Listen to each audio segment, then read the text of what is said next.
श्रीलक्ष्मीनारायणाभ्यां नमः। अथ श्रीलक्ष्मीनारायणस्तोत्रम्। ॐ सत्यव्रते क्षेत्रललामभूतो वाहासरत्तिरविराजमानः मखिप्रकृष्टो यरसाणि पालै नारायणो यद्विभाति लक्ष्म्या। आत्रेयगोत्राम्बुधिपूर्णचन्द्रैः आचारशीलैरभितो वरिष्ठैः आशास्यमानः परिभक्तियुक्तैः नारायणो भाति सहैव लक्ष्म्या। श्रीवैष्णवाग्रेसरमाननीयाः आचार्यवर्या जगते प्रसिद्धाः सत्सम्प्रदायावनबद्धदीक्षाः त्वया प्रदात्ता जगतां विभान्ति। भाग्यं जगत्यामुपवर्णनीयं त्वदीयसेवा फलमामनन्ति। अस्तोकदिव्या ध्वरवेदि भोग्ये जाने गृहारे तव भाग्यमेतत्। इष्टार्थसिद्ध्यै भवतोपदिष्टमिष्ट्यादिकं भूरि कृतं हि यत्र यज्ञो हि नारायणनामरूपः त्वमत्र भासीति विभावये त्वाम्। आत्रेयगोत्रे जगने प्रविष्टाः द्विजत्वं प्रतिपद्यमानाः भूयस्तरां विष्णुपदे चरन्तः विभान्ते तुष्टे त्वमिहासि भूत्यै।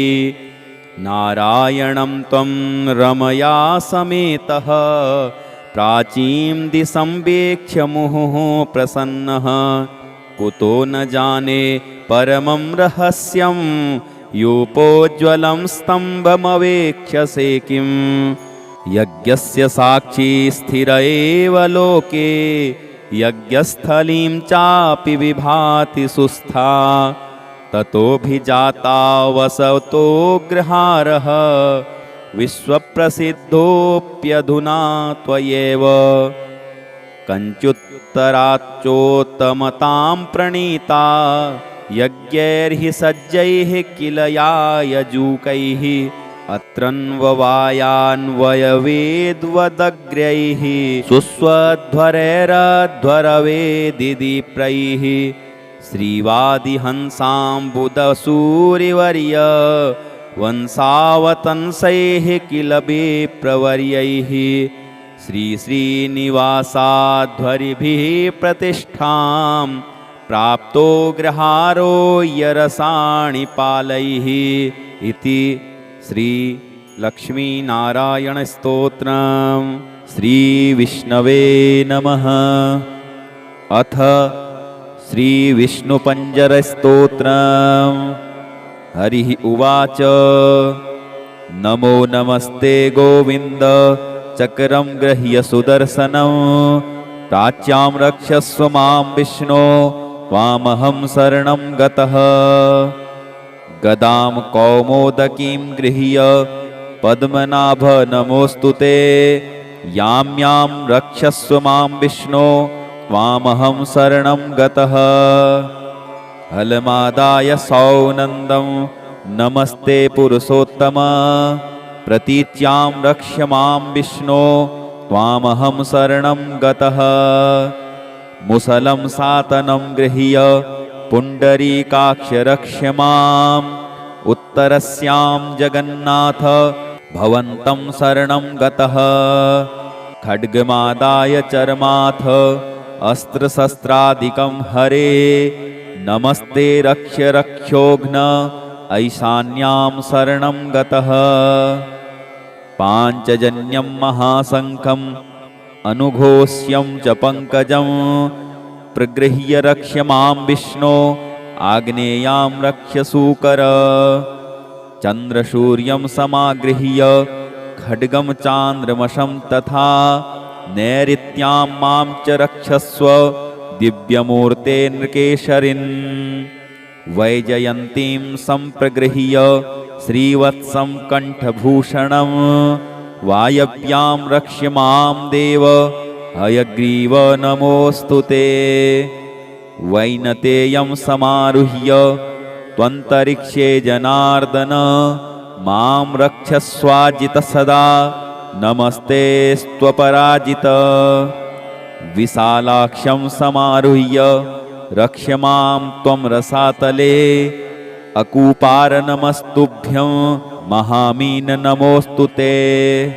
करशीर्षाद्यङ्गुलीषु सत्यं त्वं बहुपञ्जरं कृत्वा रक्षस्व मां विष्णो नमस्ते पुरुषोत्तम। एतदुक्तं शङ्कराय वैष्णवं पञ्जरं महत् पुरा रक्ष्यार्थमीशान्याः कात्यायन्या वृषध्वज। नाशयामास साय्येन चामरं महिषासुरं दानवं रक्तबीजं च अन्याश्च सुरकण्टकान्। एतञ्जपन्नरो भक्त्या शत्रून् विजयते सदा एतञ्जपन्नरो भक्त्या शत्रून् विजयते सदा। इति श्री गारुणे पूर्वखण्डे प्रथमांशाख्ये आचार्यकाण्डे विष्णुपञ्जरस्तोत्रम् श्रीलक्ष्मीनारायणाभ्यां नमः। अथ श्रीलक्ष्मीनारायणस्तोत्रम्। ॐ सत्यव्रते क्षेत्रललामभूतो वाहासरत्तिरविराजमानः मखिप्रकृष्टो यरसाणि पालै नारायणो यत् विभाति लक्ष्म्या। आत्रेयगोत्राम्बुधिपूर्णचन्द्रैः आचारशीलैरभितो वरिष्ठैः आशास्यमानः परिभक्तियुक्तैः नारायणो भाति सहैव लक्ष्म्या। श्रीवैष्णवाग्रेसरमाननीयाः आचार्यवर्या जगते प्रसिद्धाः सत्सम्प्रदायावनबद्धदीक्षाः त्वया प्रदात्ता जगतां विभान्ति। भाग्यं जगत्यामुपवर्णनीयं त्वदीयसेवा फलमामनन्ति। अस्तोकदिव्या ध्वरवेदि भोग्ये जाने गृहारे तव भाग्यमेतत्।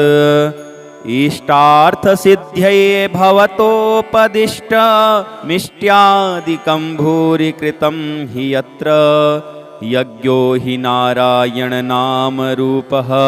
त्वमत्र भासीति विभावये त्वाम्। आत्रेयगोत्रे जकने प्रविष्टाः द्विजाद्विजत्वं प्रतिपद्यमानाः भूयस्तरां विष्णुपदे चरन्तः विभान्ते तुष्टे त्वमिहासि भूत्यै। नारायणं त्वं रमया समेतः प्राचीं दिशं वीक्ष्य मुहुः प्रसन्नः कुतो न जाने परमं रहस्यं यूपोज्ज्वलं स्तम्भमवेक्ष्यसे किं। यज्ञस्य साक्षी स्थिर एव लोके यज्ञस्थलीं चापि विभाति सुस्था ततोऽभिजाता वसतो गृहारः विश्वप्रसिद्धोऽप्यधुना त्वयैव। कञ्चुत्तराच्चोत्तमतां प्रणीता यज्ञैर्हि सज्जैः किल यायजूकैः अत्रन्ववायान्वयवेद्वदग्र्यैः सुस्वध्वरैरध्वरवेदिदीप्रैः। श्रीवादिहंसाम्बुदसूरिवर्य वंशावतंसैः किल विप्रवर्यैः। श्रीश्रीनिवासाध्वरिभिः प्रतिष्ठां प्राप्तो गृहारो यरसाणि पालैः। इति श्री लक्ष्मीनारायणस्तोत्रम् श्रीविष्णवे नमः। अथ श्रीविष्णुपञ्जरस्तोत्रम्। हरिः उवाच। नमो नमस्ते गोविन्द चक्रं गृह्य सुदर्शनं प्राच्यां रक्षस्व मां विष्णो त्वामहं शरणं गतः। गदां कौमोदकीं गृह्य पद्मनाभ नमोऽस्तु ते। यां यां रक्षस्व मां विष्णो त्वामहं शरणं गतः। हलमादाय सौनन्दं नमस्ते पुरुषोत्तम प्रतीच्यां रक्ष मां विष्णो त्वामहं शरणं गतः। मुसलं सातनं गृह्य पुण्डरीकाक्ष रक्ष माम् उत्तरस्यां जगन्नाथ भवन्तं शरणं गतः। खड्गमादाय चर्माथ अस्त्रशस्त्रादिकं हरे नमस्ते रक्ष रक्षोघ्न ऐशान्यां शरणं गतः। पाञ्चजन्यं महाशङ्खं अनुघोष्यं च पङ्कजं प्रगृह्य रक्ष मां विष्णो आग्नेयां रक्ष सूकर। चन्द्रसूर्यं समागृह्य खड्गं चान्द्रमशं तथा नैऋत्यां मां च रक्षस्व दिव्यमूर्ते नृकेशरिन्। वैजयन्तीं सम्प्रगृह्य श्रीवत्सं कण्ठभूषणं वायव्यां रक्ष मां देव हयग्रीव नमोऽस्तु ते। वैनतेयं समारुह्य त्वन्तरिक्षे जनार्दन मां रक्षस्वाजित सदा नमस्ते स्त्वपराजित। विशालाक्षं समारुह्य रक्ष मां त्वं रसातले अकूपार नमस्तुभ्यं महामीन नमोऽस्तु ते।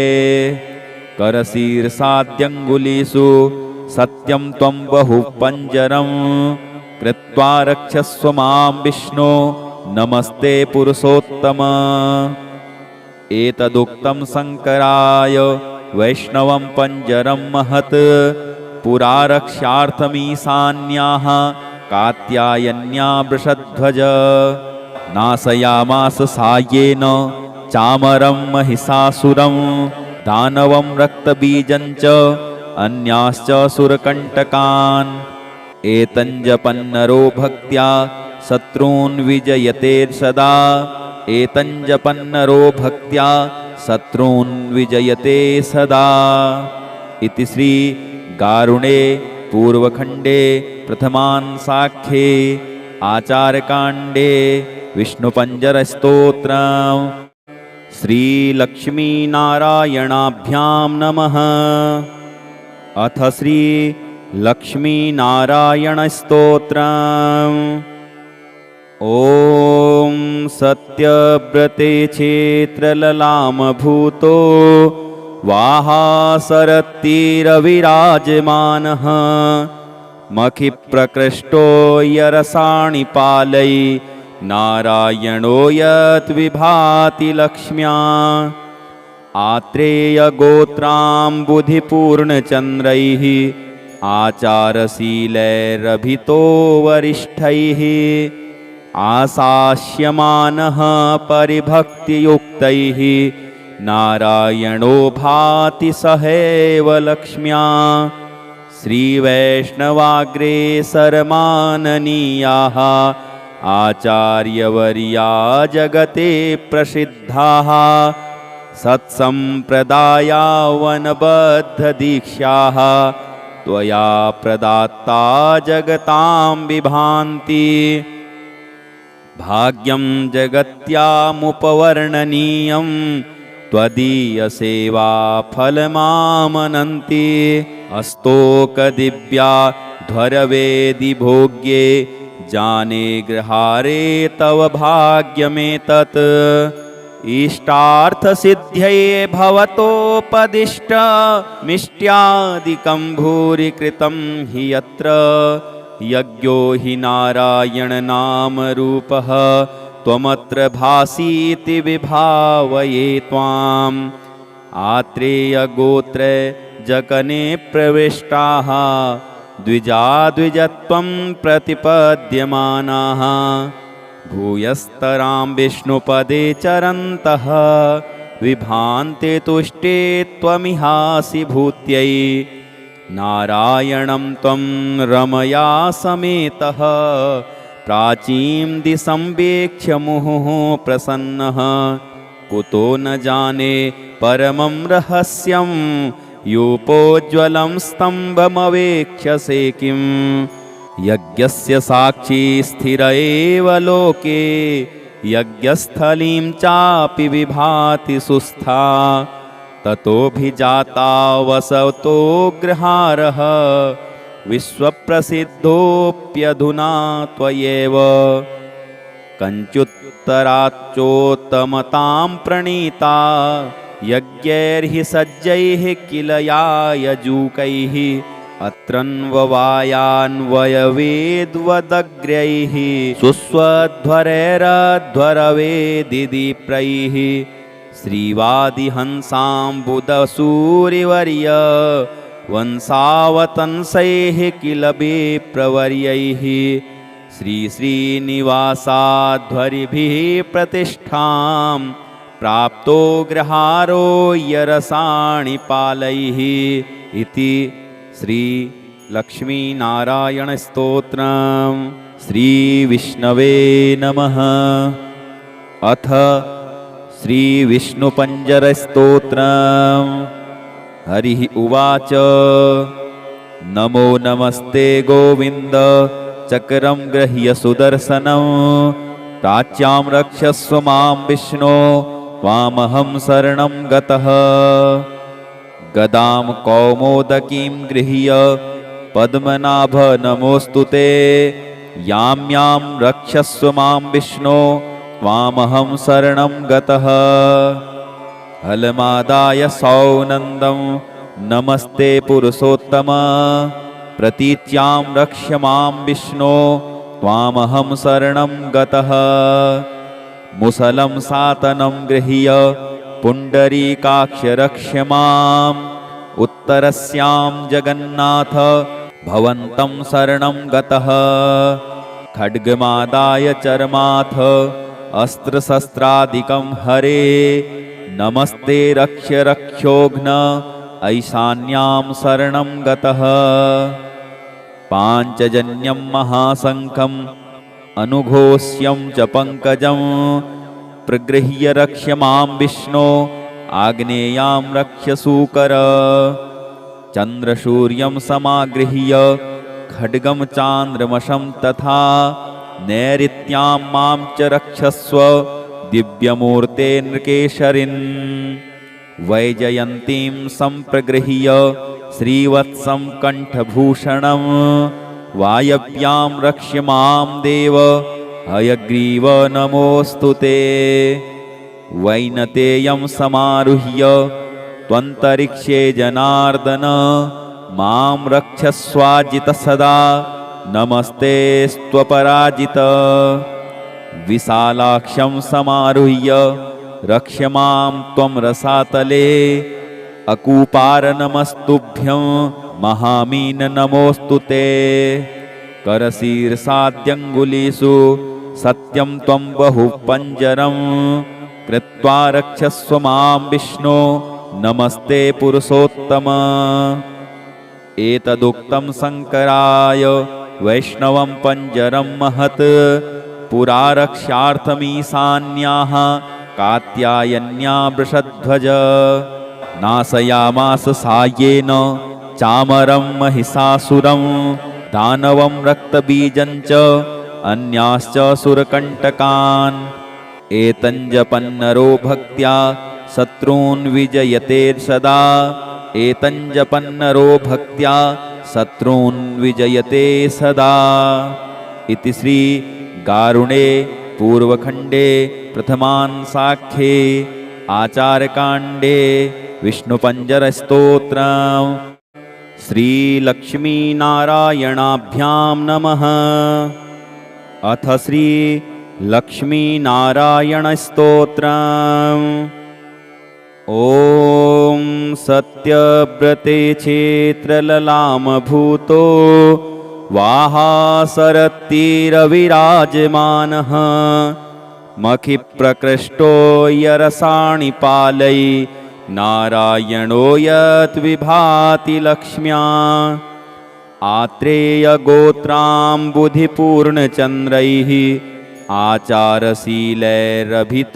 वरिष्ठैः आशास्यमानः परिभक्तियुक्तैः नारायणो भाति सहैव लक्ष्म्या श्रीवैष्णवाग्रेसरमाननीयाः आचार्यवर्या जगते प्रसिद्धाः सत्सम्प्रदायावनबद्धदीक्षाः त्वया प्रदात्ता जगतां विभान्ति भाग्यं जगत्यामुपवर्णनीयं त्वदीयसेवा फलमामनन्ति अस्तोकदिव्या ध्वरवेदि भोग्ये जाने गृहारे तव भाग्यमेतत् इष्टार्थसिद्ध्यै भवतोपदिष्टमिष्ट्यादिकं भूरि कृतं हि यत्र यज्ञो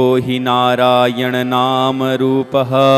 त्वमत्र भासीति विभावये त्वाम् आत्रेयगोत्रे जगने प्रविष्टाः द्विजत्वं प्रतिपद्यमानाः भूयस्तरां विष्णुपदे चरन्तः विभान्ते तुष्टे त्वमिहासि भूत्यै नारायणं त्वं रमया समेतः प्राचीं दिशं वीक्ष्य मुहुः प्रसन्नः कुतो न जाने परमं रहस्यं यूपोज्ज्वलं स्तम्भमवेक्ष्यसे किम् यज्ञस्य साक्षी स्थिर एव लोके यज्ञस्थलीं चापि विभाति सुस्था ततोऽभिजाता वसतो गृहारः विश्वप्रसिद्धोऽप्यधुना त्वयैव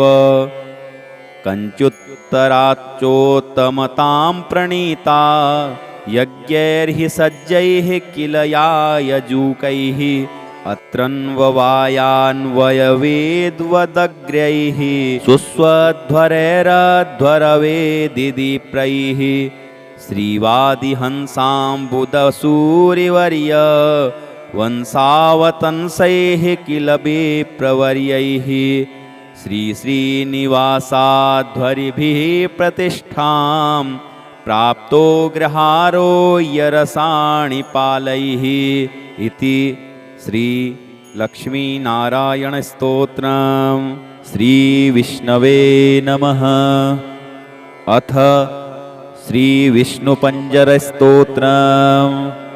हरिः उवाच नमो नमस्ते गोविन्द चक्रं गृह्य सुदर्शनं प्राच्यां रक्षस्व मां विष्णो त्वामहं शरणं गतः गदां कौमोदकीं गृह्य पद्मनाभ नमोऽस्तु ते यां यां रक्षस्व मां विष्णो त्वामहं शरणं गतः हलमादाय सौनन्दं नमस्ते पुरुषोत्तम प्रतीच्यां रक्ष मां विष्णो त्वामहं शरणं गतः मुसलं सातनं गृह्य पुण्डरीकाक्ष रक्ष माम् उत्तरस्यां जगन्नाथ भवन्तं शरणं गतः खड्गमादाय चर्माथ अस्त्रशस्त्रादिकं हरे नमस्ते रक्ष रक्षोघ्न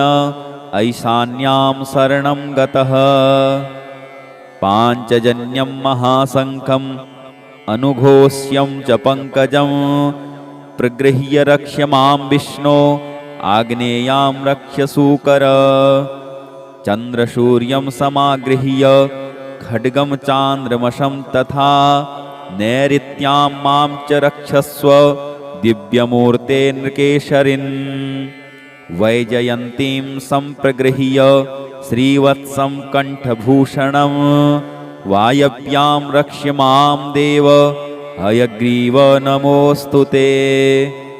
वैनतेयं समारुह्य त्वन्तरिक्षे जनार्दन मां रक्षस्वाजित सदा नमस्ते स्वपराजित।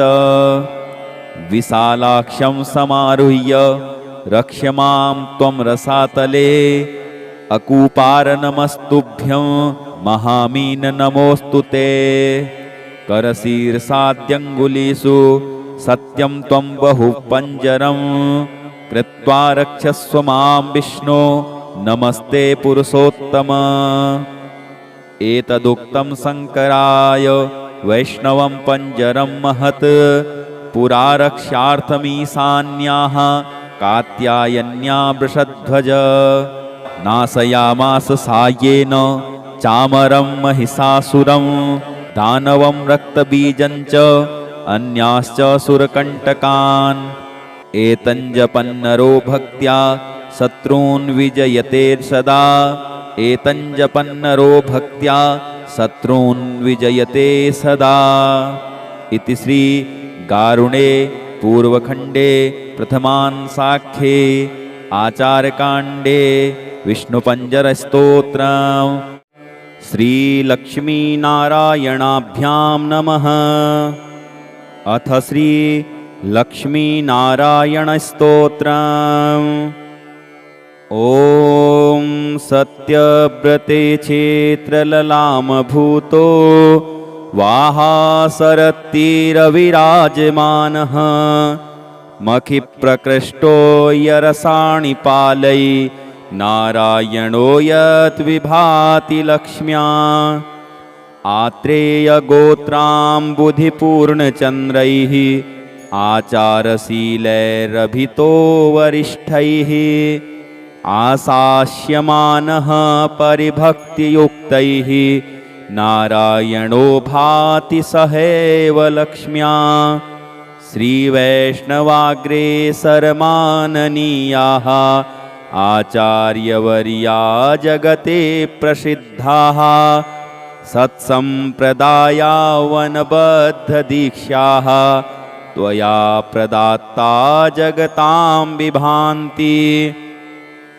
भाग्यं जगत्यामुपवर्णनीयं त्वदीयसेवा फलमामनन्ति। अस्तोकदिव्या ध्वरवेदि भोग्ये जाने गृहारे तव भाग्यमेतत्। इष्टार्थसिद्ध्यै भवतोपदिष्टमिष्ट्यादिकं भूरि कृतं हि यत्र यज्ञो हि नारायणनामरूपः त्वमत्र भासीति विभावये त्वाम्। आत्रेयगोत्रे जकने प्रविष्टाः द्विजाद्विजत्वं प्रतिपद्यमानाः भूयस्तरां विष्णुपदे चरन्तः विभान्ते तुष्टे त्वमिहासि भूत्यै। नारायणं त्वं रमया समेतः प्राचीं दिशं वीक्ष्य मुहुः प्रसन्नः कुतो न जाने परमं रहस्यं यूपोज्ज्वलं स्तम्भमवेक्ष्यसे किं। यज्ञस्य साक्षी स्थिर एव लोके यज्ञस्थलीं चापि विभाति सुस्था ततोऽभिजाता वसतो गृहारः विश्वप्रसिद्धोऽप्यधुना त्वयैव। कञ्चुत्तराच्चोत्तमतां प्रणीता यज्ञैर्हि सज्जैः किल यायजूकैः अत्रन्ववायान्वयवेद्वदग्र्यैः सुस्वध्वरैरध्वरवेदिदीप्रैः। श्रीवादिहंसाम्बुदसूरिवर्य वंशावतंसैः किल विप्रवर्यैः। श्रीश्रीनिवासाध्वरिभिः प्रतिष्ठां प्राप्तो गृहारो यरसाणि पालैः। इति श्री लक्ष्मीनारायणस्तोत्रम्। श्रीविष्णवे नमः। अथ श्रीविष्णुपञ्जरस्तोत्रम्। हरिः उवाच नमो नमस्ते गोविन्द चक्रं गृह्य सुदर्शनं प्राच्यां रक्षस्व मां विष्णो त्वामहं शरणं गतः गदां कौमोदकीं गृह्य पद्मनाभ नमोऽस्तु ते यां यां रक्षस्व मां विष्णो त्वामहं शरणं गतः हलमादाय सौनन्दं नमस्ते पुरुषोत्तम प्रतीच्यां रक्ष मां विष्णो त्वामहं शरणं गतः मुसलं सातनं गृह्य पुण्डरीकाक्ष रक्ष माम् उत्तरस्यां जगन्नाथ भवन्तं शरणं गतः खड्गमादाय चर्माथ अस्त्रशस्त्रादिकं हरे नमस्ते रक्ष रक्षोघ्न ऐशान्यां शरणं गतः पाञ्चजन्यं महाशङ्खम् अनुघोष्यं च पङ्कजं प्रगृह्य रक्ष मां विष्णो आग्नेयां रक्ष सूकर चन्द्रसूर्यं समागृह्य खड्गं चान्द्रमशं तथा नैऋत्यां मां च रक्षस्व दिव्यमूर्ते नृकेशरिन् वैजयन्तीं सम्प्रगृह्य श्रीवत्सं कण्ठभूषणं वायव्यां रक्ष मां देव हयग्रीव नमोऽस्तु ते वैनतेयं समारुह्य त्वन्तरिक्षे जनार्दन मां रक्षस्वाजित सदा नमस्ते स्त्वपराजित विशालाक्षं समारुह्य रक्ष मां त्वं रसातले अकूपार नमस्तुभ्यं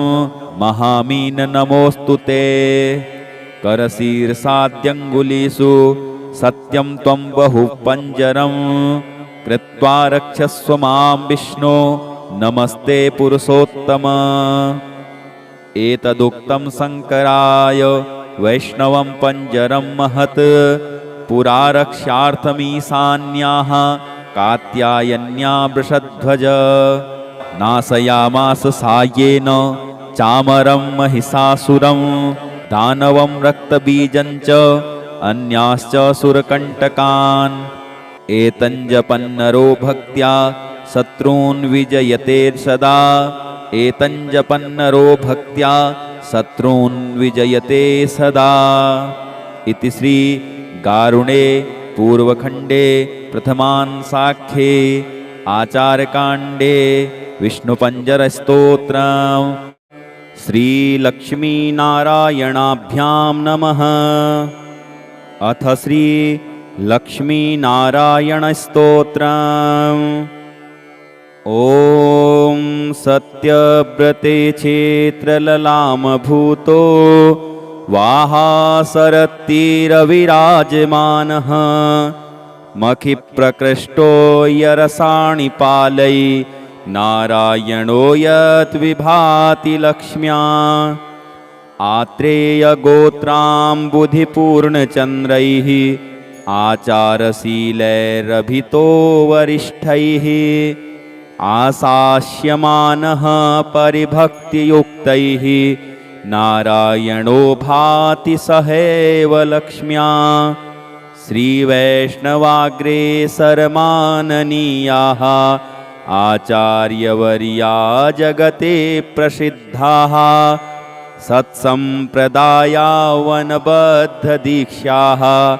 त्वया प्रदात्ता जगतां विभान्ति भाग्यं जगत्यामुपवर्णनीयं त्वदीयसेवा फलमामनन्ति अस्तोकदिव्या ध्वरवेदि भोग्ये जाने गृहारे तव भाग्यमेतत् इष्टार्थसिद्ध्यै भवतोपदिष्टमिष्ट्यादिकं भूरि कृतं हि यत्र यज्ञो हि नारायणनामरूपः त्वमत्र भासीति विभावये त्वाम् आत्रेयगोत्रे जकने प्रविष्टाः द्विजत्वं प्रतिपद्यमानाः भूयस्तरां विष्णुपदे चरन्तः विभान्ते तुष्टे त्वमिहासि भूत्यै नारायणं त्वं रमया समेतः प्राचीं दिसंवेक्ष्य मुहुः प्रसन्नः कुतो न जाने परमं रहस्यं यूपोज्ज्वलं स्तम्भमवेक्ष्यसे किम् यज्ञस्य साक्षी स्थिर एव लोके यज्ञस्थलीं चापि विभाति सुस्था ततोऽभिजाता वसतो गृहारः विश्वप्रसिद्धोऽप्यधुना त्वयैव कञ्चुत्तराच्चोत्तमतां प्रणीता यज्ञैर्हि सज्जैः किल यायजूकैः अत्रन्ववायान्वयवेद्वदग्र्यैः सुस्वध्वरैरध्वरवेदिदीप्रैः श्रीवादिहंसाम्बुदसूरिवर्य वंसावतंसैः किल विप्रवर्यैः श्रीश्रीनिवासाध्वरिभिः प्रतिष्ठां प्राप्तो गृहारो यरसाणिपालैः इति श्री लक्ष्मीनारायणस्तोत्रम्। श्रीविष्णवे नमः। अथ श्रीविष्णुपञ्जरस्तोत्रम्।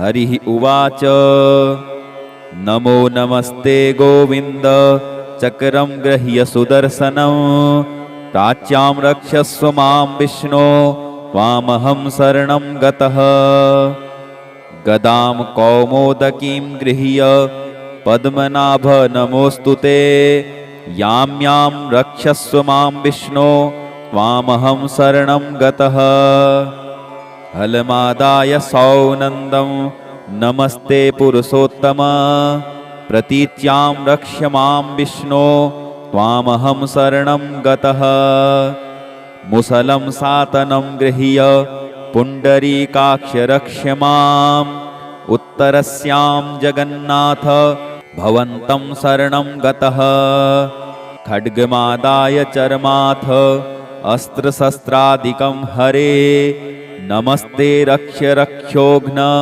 ऐशान्यां शरणं गतः पाञ्चजन्यं महाशङ्खम् अनुघोष्यं च पङ्कजं प्रगृह्य रक्ष्य मां विष्णो आग्नेयां रक्ष्य सूकर चन्द्रसूर्यं समागृह्य खड्गं चान्द्रमशं तथा नैऋत्यां मां च रक्षस्व दिव्यमूर्ते नृकेशरिन् वैजयन्तीं सम्प्रगृह्य श्रीवत्सं कण्ठभूषणं वायव्यां रक्ष्य मां देव हयग्रीव नमोऽस्तु ते वैनतेयं समारुह्य त्वन्तरिक्षे जनार्दन मां रक्षस्वाजित सदा नमस्ते स्त्वपराजित विशालाक्षं समारुह्य रक्ष्य मां त्वं रसातले अकूपार नमस्तुभ्यं महामीन नमोऽस्तु ते करशीर्षाद्यङ्गुलीषु सत्यं त्वं बहुपञ्जरं कृत्वा रक्षस्व मां विष्णो नमस्ते पुरुषोत्तम एतदुक्तं शङ्कराय वैष्णवं पञ्जरं महत् पुरा रक्षार्थमीशान्याः कात्यायन्या वृषध्वज नाशयामास सायेन चामरं महिषासुरं दानवं रक्तबीजं च अन्याश्च सुरकण्टकान् एतञ्जपन्नरो भक्त्या शत्रून् विजयते सदा एतञ्जपन्नरो भक्त्या शत्रून् विजयते सदा इति श्री गारुणे पूर्वखण्डे प्रथमांसाख्ये आचार्यकाण्डे विष्णुपञ्जरस्तोत्रम्।